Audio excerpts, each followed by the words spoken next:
gonna try it again today.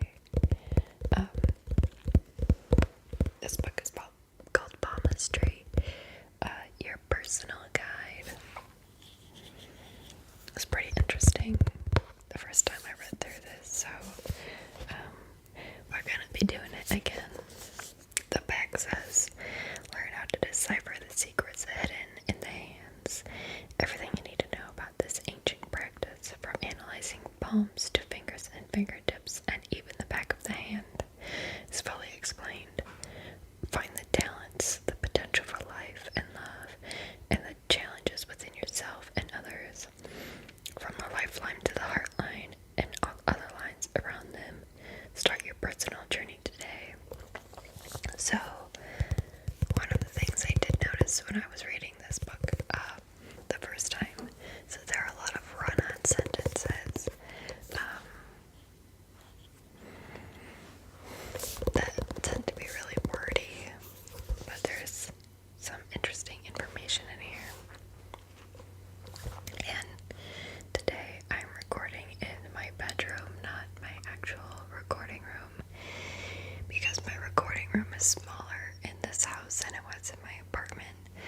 So I'm waiting on a few things to be delivered so I can organize the space better instead of just putting the stuff away just so I can film. I decided to do it in here today. So yeah, let's get into palmistry.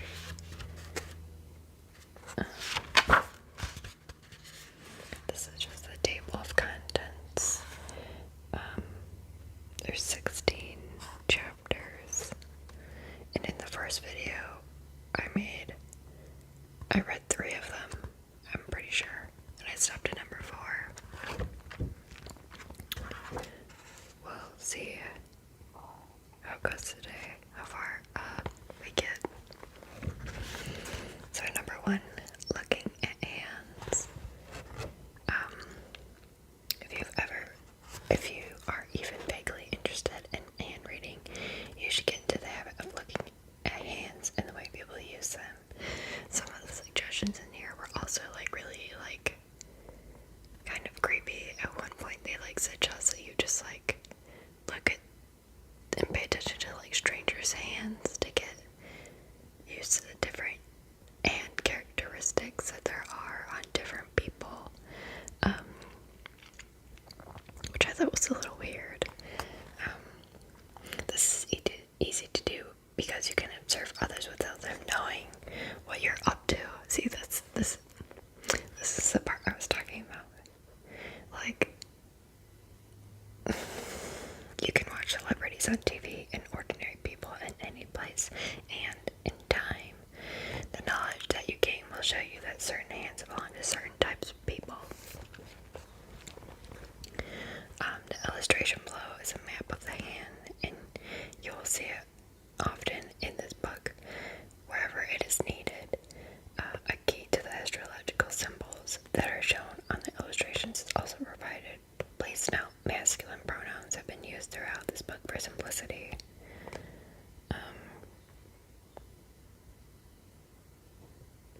This just shows the planetary assignments of the hands, and also what some of these are called.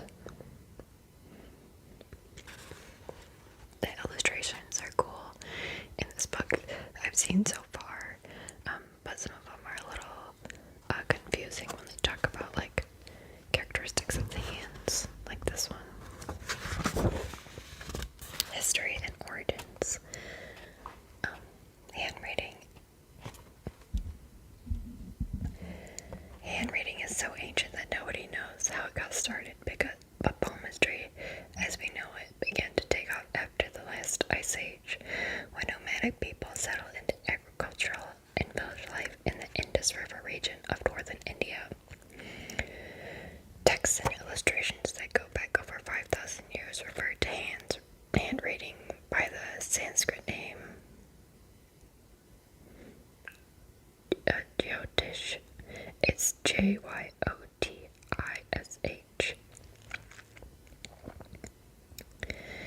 palmistry spread around the areas known as the Persian Gulf, the Eastern Mediterranean, and the Middle East, and in time eastward into China and Japan. When I originally read this, I was wondering if what came first, like the henna tattooing all over the body, in particular the hands, or if palmistry came first, because I wonder if one inspired the other. Because I know that certain henna designs mean certain things. So I was wondering if there was like any correlation, but I forgot to look it up. Whether something similar arose in other early societies around the world is anyone's guess, but we do know that Australian Aboriginal cave painting show an early interest in hand shapes. It seems a fair bet that some members of every primitive society in existence would have taken notice of their own hands, and maybe some of those people endeavored to learn more about their meanings. Moving forward a little, the Bible has various mentions of hand readings, and then it's just a quotation from Proverbs 3:12. In 497 BCE, Pythagoras wrote about hand reading.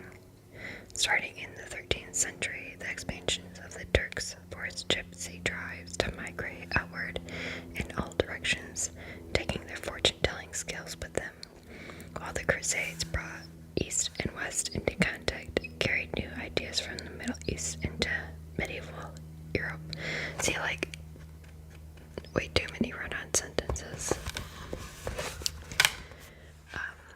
Napoleon Bonaparte was known to be highly superstitious and fascinated by all forms of divination, especially during his time in Egypt and the Middle East. Maybe it was his influence that created a renowned interest in the psychic sciences in France. It was renewed, not renowned. Renewed interest in the psychic sciences in France in the 19th century. Certainly the first modern books on scientific palmistry emerged in France the first half of the 19th century, and toward the end of the century, John William Warner wrote books on handwriting under the name of Ichiro. It's Cheiro, and his work is still in use today. Since then, palmistry has grown in popularity, and there is a lot of information available in books and on the internet.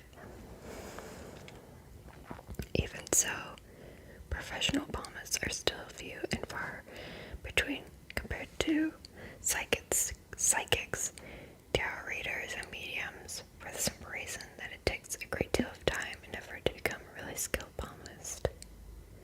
Wow, so they're trying to say it takes more time and practice to become a palmist than it takes to become a psychic, tarot reader, and medium. Straight, or is it hand reading? To practically everyone, the terms palmistry and hand reading mean the same thing. If one wants to be picky, one might say that palmistry refers to an examination of the palm, while hand reading refers to the hand as a whole. But whatever you choose to call it is really fine, because palmists read every part of the hand. What can you see? You can see a great deal of a person's personality, talents, faults, failings, and the way he overcomes obstacles. There's also a great deal of information relating to the health of an individual at the time of a reading. One can spot events of the past, current events, and the way the future will work out, although it may be remembered that everyone has free will, and that can change things. A simple example might be that if we change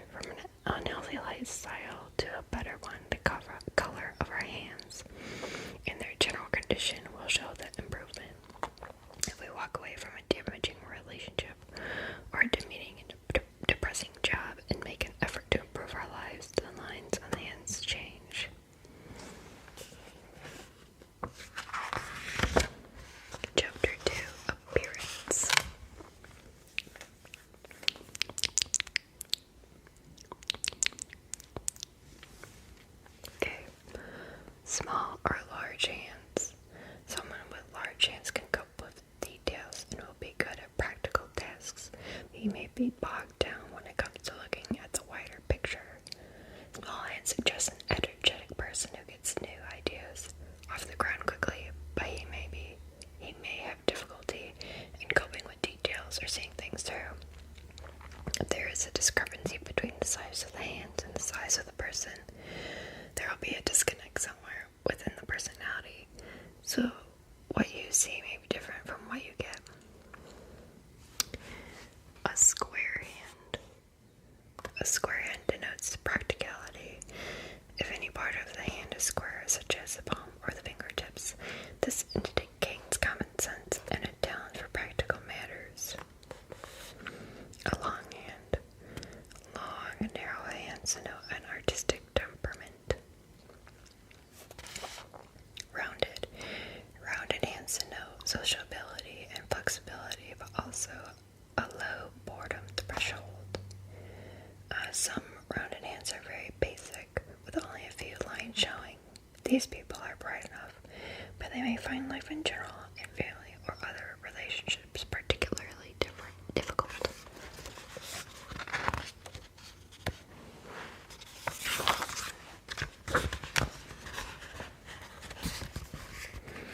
Knobby.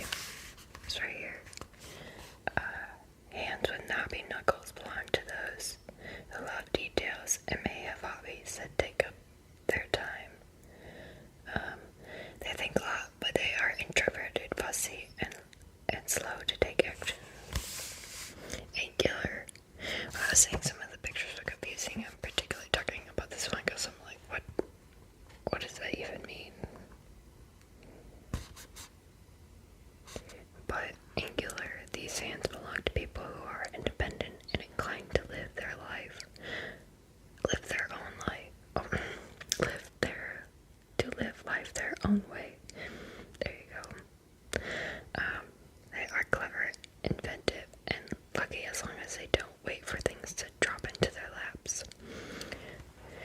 Many people have mixed hands, which makes it hard to be definitive about the hand shape. If the palm and fingers don't match up, the personality is mixed, being partly practical and partly artistic, for example.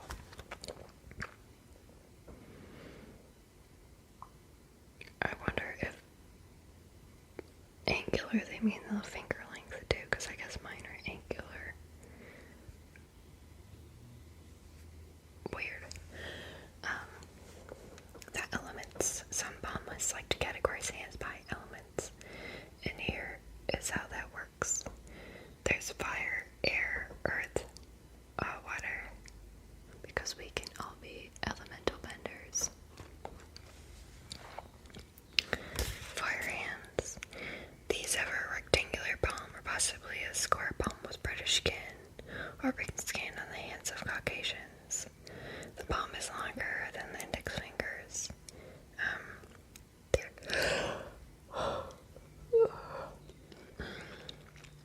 There will be more lines on this kind of hand than others, and they may be shallow and curved rather than straight. Mine's curved. It's not flat. Earth hands. These are usually square-shaped with broad, square palms and fingers, coarse skin, and a reddish color. This palm is pretty much the same length as the fingers. The hand has few lines, but the ones it has are deep, well-defined, and may be straight rather than curved.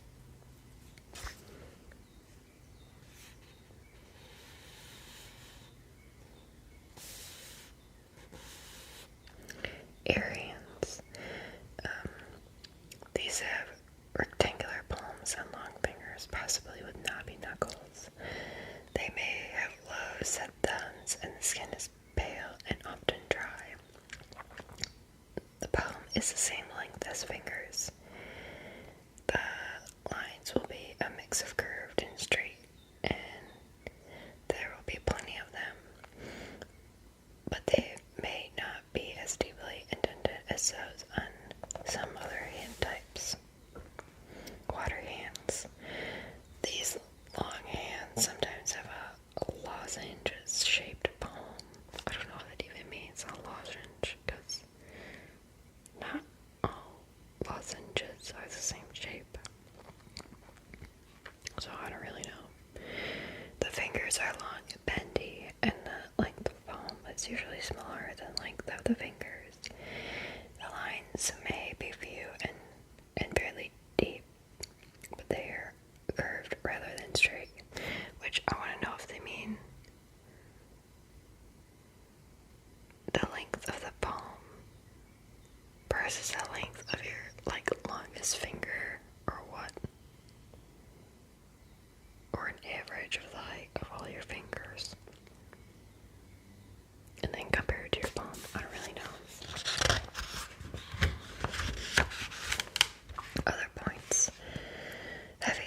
hands denote physical strength, and if they are also fairly flexible with a heavy knuckle at the base of the thumb, the person is likely to be athletic.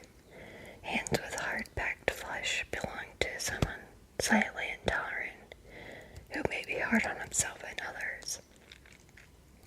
Someone with hard hands works hard, while someone with soft hands is weaker, tires easily, and may dislike hard work.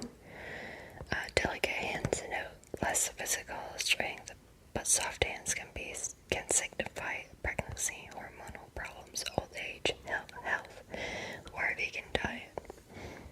And I read this the first time. I was like, what's the difference between delicate hands and soft hands? What are we getting at there? Prominent veins on the backs of the hands signify sensitivity, which they're there. I'm not sure that it's considered prominent if they're not like protruding from the skin. Like, you know how some people have like raised veins.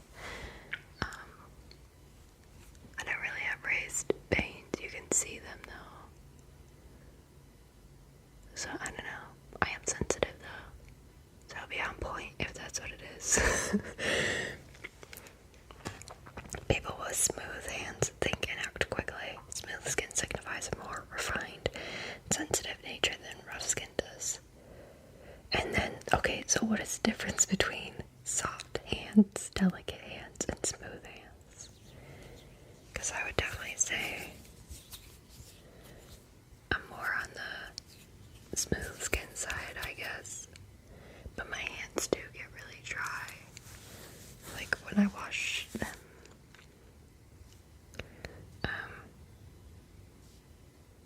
So yeah, I don't know. Oh man, I gotta stop yawning. Read both hands. Most people are right-handed, but many people are a bit of both, which I am. And I give that all credit to the fact that I broke my arm. I think it was between between 3rd and 4th grade, or 4th and 5th grade, is when I broke. It was like technically my elbow. It like came dislocated during cheerleading summer camp, and right after my cheerleading summer camp, my parents still sent me to this other summer camp with a broken arm. Like I had a cast and everything, but it was like I had to have surgery and get pins in my arm. So it's pretty intense. And I had one of those soft casts. I didn't have a hard one, so I had to be quite a bit more careful. But yeah, they sent me to summer camp, and I had to do everything with my left hand because I'm right-handed, and that's the like arm. It was right here. That's what I ended up breaking, and when I had to do everything with my left hand, and like eat and write, because we would like write letters home to our parents, even though we were like literally an hour away from where we lived. And so I noticed that I do a lot of things with my left hand still today, and a lot of it is primarily when I'm eating, and I never really noticed it. I mean, I never really paid attention to it. Like when I was with my family, but when I started like getting older and eating out with other people, I would notice that they would be using the opposite fork and knife in the opposite hand that I was using. I was still using the utensils, like the dominant utensil, with my left hand. So yeah, I don't know, my camera had a brain fart and stopped recording mid-story, so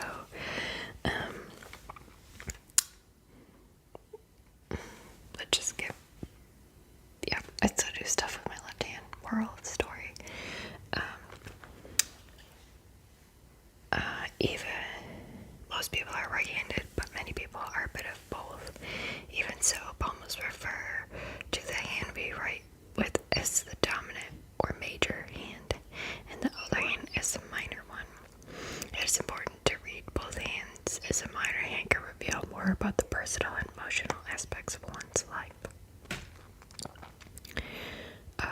The minor hand shows the gifts that we are born with, while the major one shows how we adapt to changing circumstances. The minor hand shows the past, and the major hand shows the future. The minor hand indicates emotional matters, while the major one denotes the practicalities of life. The minor hand gives more information on health than the major hand. I wonder what that is.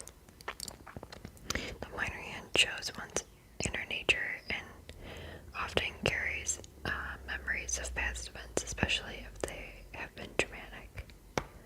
Interesting.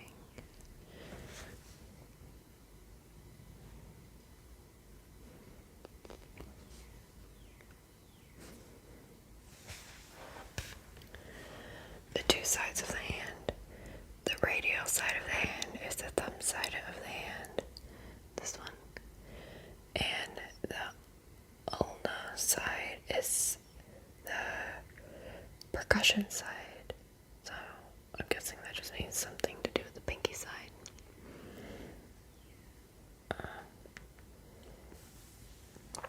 Features of the radial side have more to do with worldly or abstract matters, while the ulna side is more concerned with feelings, imagination, and relationships. Palmists differ in the way they split the hand between radial and ulna, but either way is fine.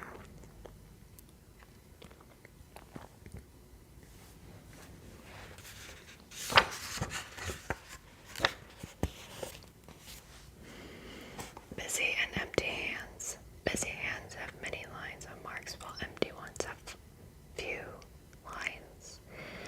A person with busy hands has a nervous temperament, but he may have more endurance than one expects when it comes to coping with life. A person with this hand has a more active mind than the empty-handed person does. Didn't say very much about that empty.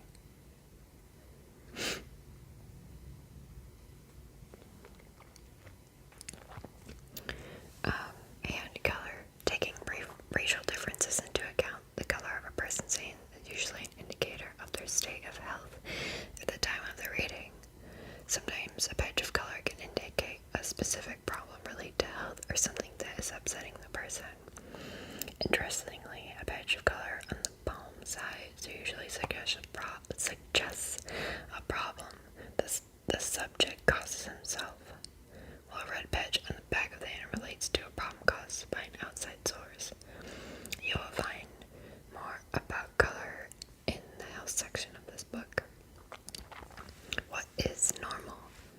Any line or feature may be longer, larger, wider, shorter, smaller, or narrower than normal, so it makes sense to have some idea of what normal looks like. The only way to do this is to look at as many hands as you can until you get used to handwriting. So it's pretty much like a do-it-yourself kind of thing. You have to figure out what normal is and what normal looks like, but I kind of think that's a little bit of a weird suggestion because you may just get look at hands from your surrounding areas and that may be normal for your area, but like what happens if you go to a different country and their normal looks different than your normal? Like, then what is normal? like okay, chapter 3, finding your way around the hand. I think this is, we stopped at chapter 4. Actually, no, I stopped at chapter 3 because I don't remember this one. Way back in time, the Palmists in ancient India named the various parts of the hand after the sun, aka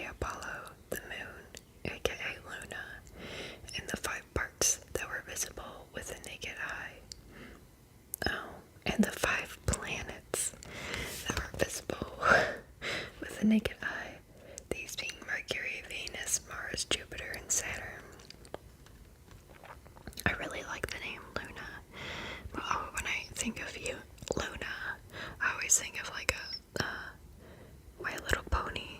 I'm pretty sure one of the characters is Luna. So yeah, that's just what I think of, even though I think it's a really cool name. The natures of the parts of the hand were linked to what was understood as astrological natures of the planets. Over the years, the definitions of both palmistry and astrology have changed, but not as much as one may expect. Yeah, like they always try adding that weird astrological / zodiac symbol that I never understand, but it always pushes, like, I think it always pushes my day into Gemini, and I'm like, no, I'm not a Gemini by any means. And then I'm not totally a Leo either, so I wouldn't. It's something with the O, I think. It's like they always try to add another one. I'm like, how about you just don't? Like, stop confusing people. In recent years, palmists have added Neptune to fill a gap that has long existed, and idea works well. So here's just the same picture that was with chapter 1. The mounts. The areas that divide up the palm are traditionally called mounts, despite the fact that some seem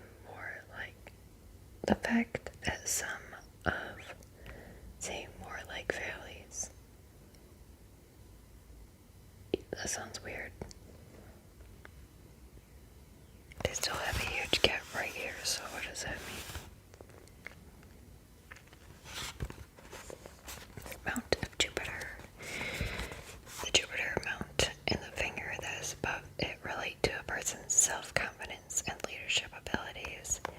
This mount can show teaching ability, idealism, and an interest in legal matters. It is linked to self-esteem and in a vague way to wealth. A high mount belongs to somebody who may be proud and arrogant but also successful, while a flat one shows a lack of self-confidence. The square mark shows that the person has learned to protect himself from hurt.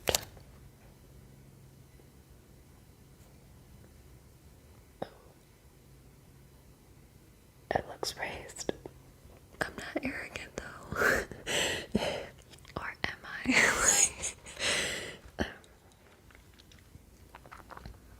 I don't know how you can tell if it's square or not. Because it doesn't, I don't have like an outline or anything. It's weird. Mount of Saturn. Saturn is mainly concerned with practical matters such as security, keeping a roof over one's head, and necessities, as well as scientific and technical matters and engineering.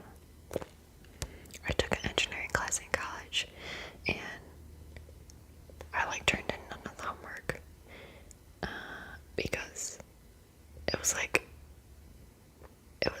like a workbook, and I hated it. It was so dumb. And then when I was in this class, they were using CAD, and then I think the other one's Creo. I don't totally remember. I think they switched. It was CAD first, and I think they tried switching. I think it's called Creo. I don't totally remember. Like mid-year, but I had a really hard time with whatever one they switched to.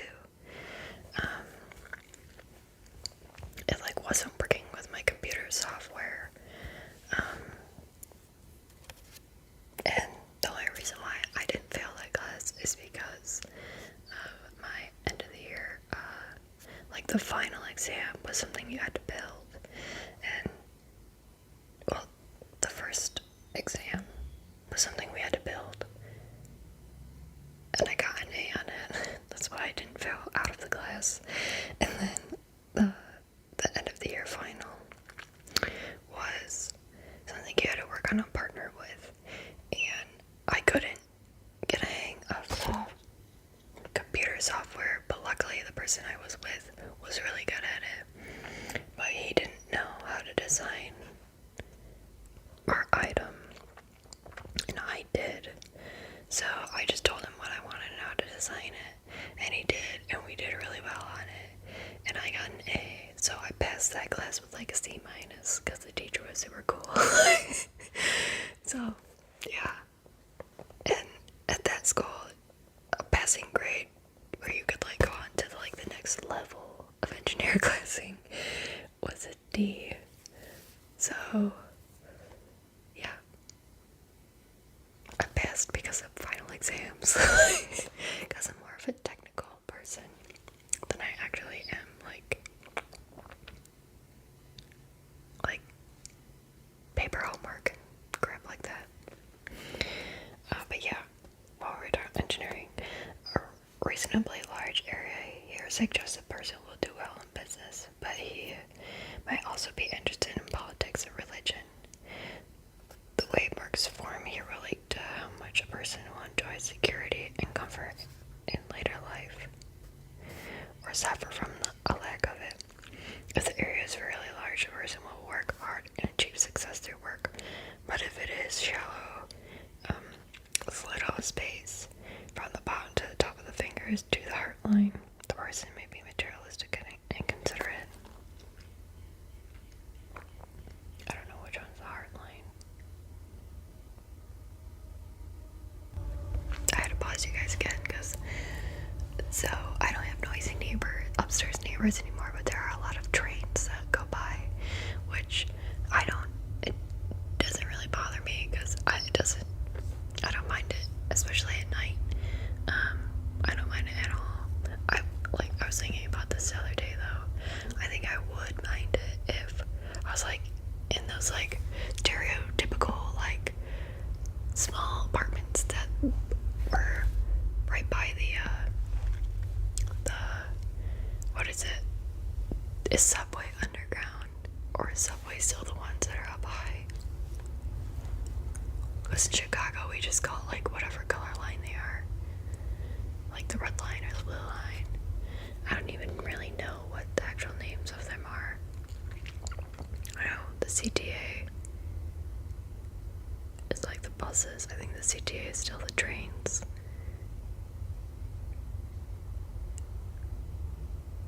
What? I don't know anymore. But okay, so we're going to the next page. Mount of Apollo. The Mount of Apollo is traditionally linked to art and music, but it also relates to creativity, pleasure, and to some extent home life. This is shallow and crammed. The subject may be a sourpuss. Interesting choice of word. Who can't enjoy himself or give pleasure to others. A decent-sized amount shows the changes of happiness in later life. Shows the chances of happiness in later life, but it is also linked to home life, family life, the arts and music, and a desire to be happy and creative. The Mount of Mercury.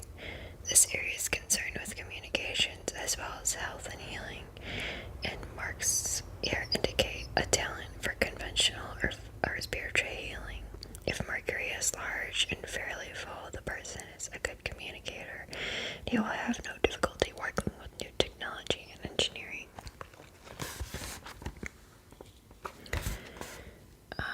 Mount of Venus. The Mount of Venus is concerned with plenty, meaning goods and possessions, as well as affection. It shows a person's passions or lack of them. Old palmistry books tell us that a person with a large and prominent Mount of Venus is sexy, and he may be, but the truth is that he will definitely be passionate about something. A wide and well-developed Venus endows a person with energy, sociability, and determination, and is often an indicator of worldly success. A flat or crammed Venus belongs to someone who is friendly, but not really into family life, or he may prefer to live alone. The subject lives in his own head and enjoys enjoys solitary pleasures such as reading and listening to music. Lines that are deeply scored and run across Venus into the hand itself denote interference in the subject's lives by family members, in-laws, neighbors, and so on. A mark or wart on Venus is a sign that the person is worried about finances and security. Wow, mine looks pretty big.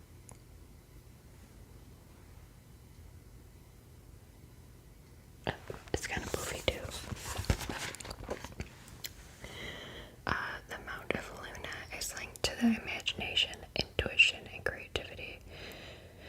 It also concerns travel and restlessness. A prominent Luna indicates imagination and sometimes creativity. It also links with intuition and psychic ability, so a fair-sized Luna belongs on the hand of someone who can sense emotion that emanates from people, objects, or places.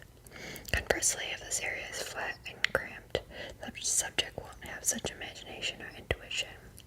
The size of a Luna signifies a restless person who enjoys travel and adventure, so he may choose a career that takes him from place to place.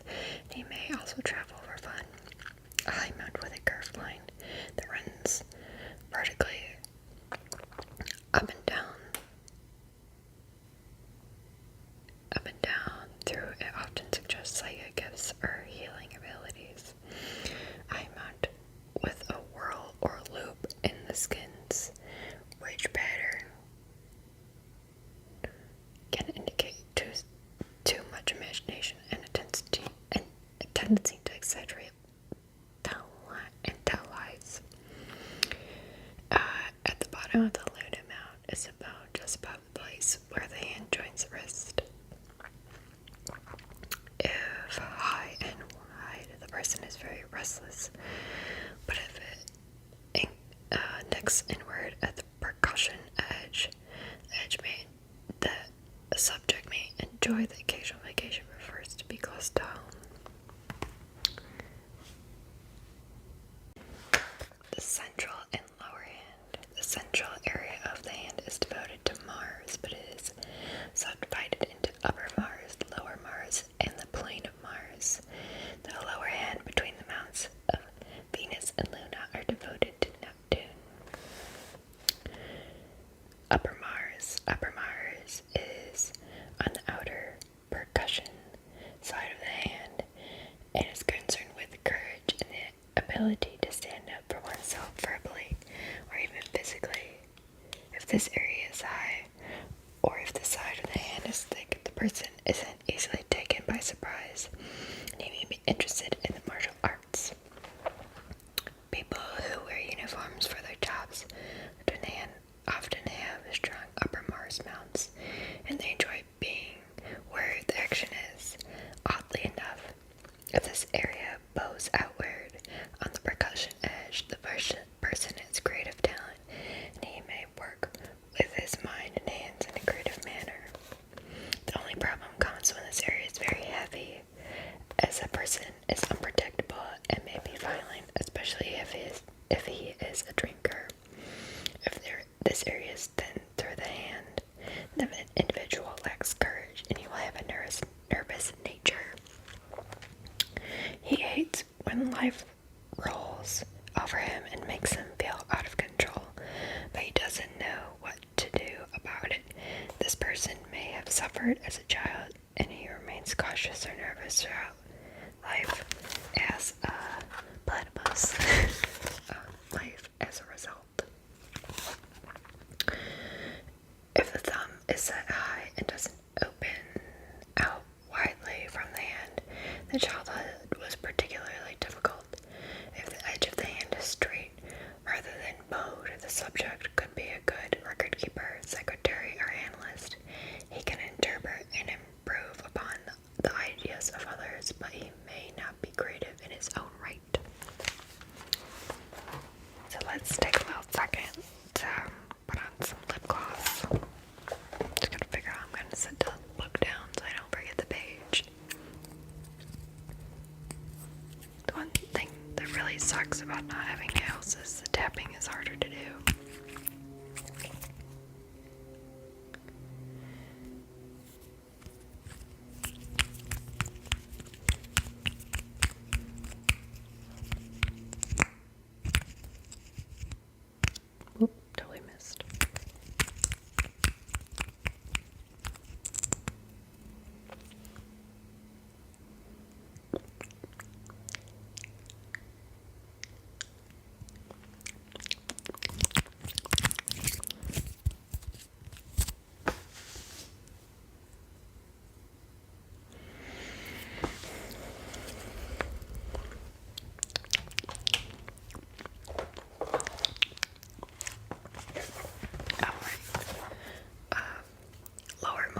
lifeline.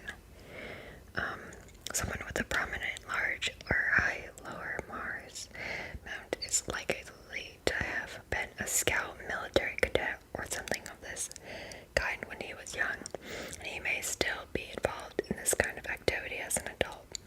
He may choose to do some kind of military service, and he will enjoy it. He is a good team member, especially when there is serious work to be done, and he may start or join political pressure groups. Flat, indented, or cramped area here belongs to an individual who sees no need to join pressure groups or get into uniform, and he may be too individualist to be a good team member. Lots of crisscrosses in this area show a difficult childhood or a particularly bad time at school, all of which makes the person uninterested in team building activities.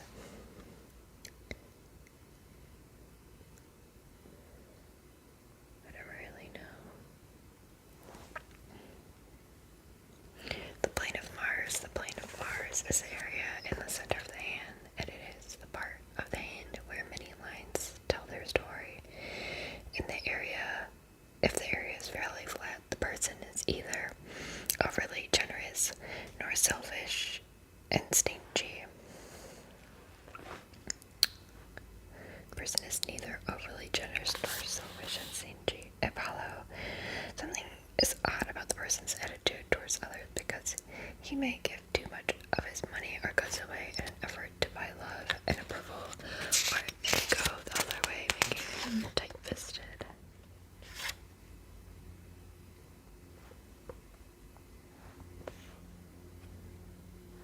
I don't know what hollow means,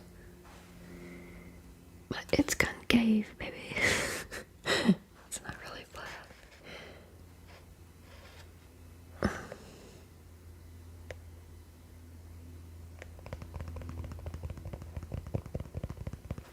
Interesting.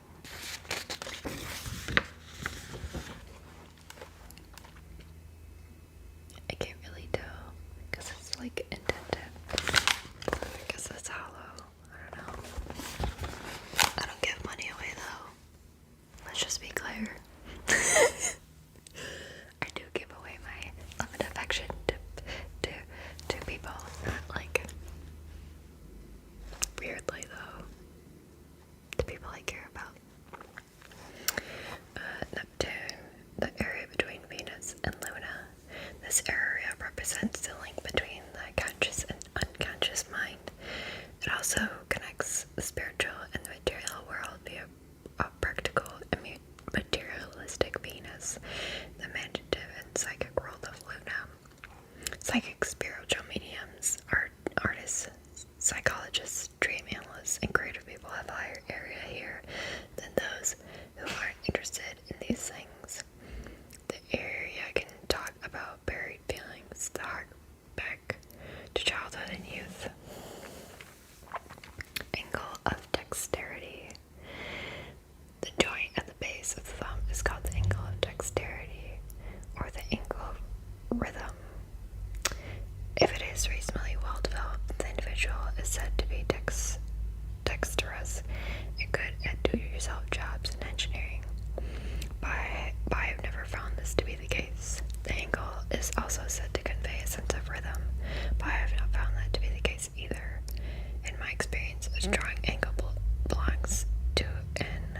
The angle is also said to convey a sense of rhythm, but I have not found that to be the case either. In my experience, a strong angle belongs to an actor, athlete, or anyone who uses his muscles for a living. Timing makes sense here, but not necessarily rhythm. A flattish angle belongs to anyone who is more mental than physical and more likely to be found writing, painting, or knitting than building bridges and lifting weights. Angle of harmony. The angle at the very base of the hand where it meets the wrist on the thumb side can be quite prominent and so low that it almost moves down into the wrist. This shows a love of music and melody. The individual may